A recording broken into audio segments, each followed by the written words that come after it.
I want to know your first reaction on this comment, Tushar. When this was brought to my notice, I was in Benares in the midst of campaigning.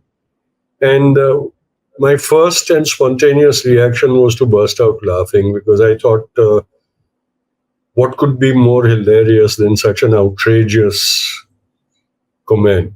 But behind that laughter, I think, was an attempt to normalize that, because immediately I realized the sinister objectives behind this statement by the Prime Minister, which I'm sure he knew would lay him open to ridicule and things. And right in the midst of the thick of electioneering, when his own re-election was just about a few days away. And I think our Prime Minister, being the shrewd and conniving person that he is, had realized that his opponents were scoring, debating points over him by questioning the failure of his performance of a decade-long prime ministership. And he did not have answers.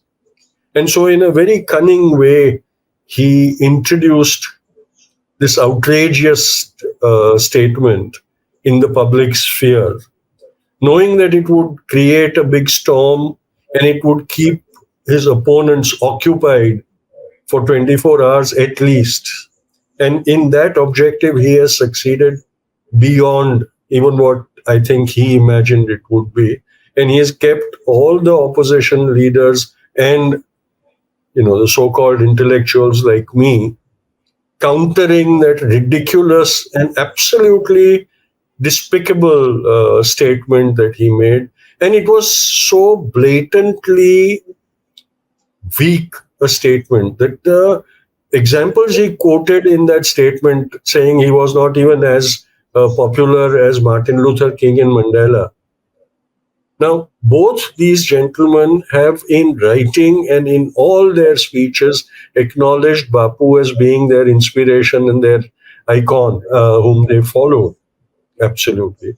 I'm sure the Prime Minister knew that by naming those two, he was actually giving fodder to his critics to take pot shots at him.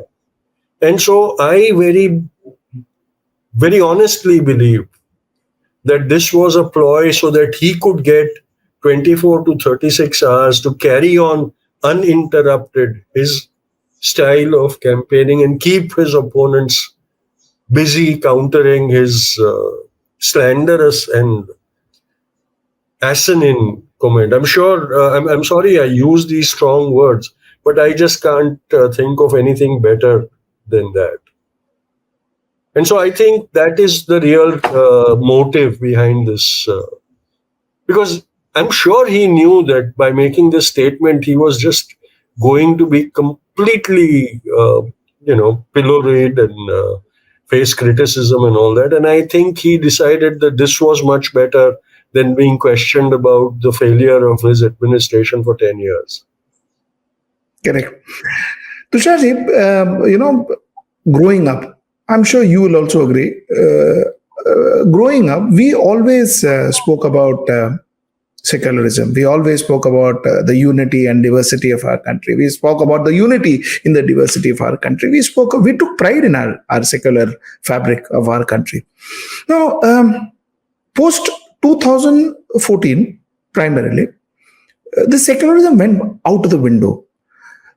Tusharji, I want to ask you a very specific question. Tusharji, were we pretending before 2014 to be secular, or are we pretending after 2014 to be communal?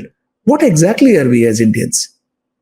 I think Bapu realized in his lifetime itself that his objective of creating a secular, unified, equal society was just a chimera that he had visualized. That in the last 4 years of his life, he saw how susceptible we were to hate and communal violence. And he realized that the real character of India was a hateful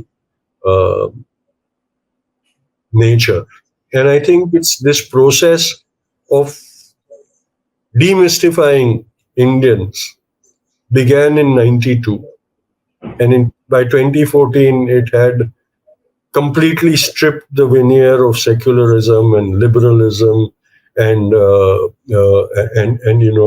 united India and exposed the terrifying face of the communal casteist society that we really are.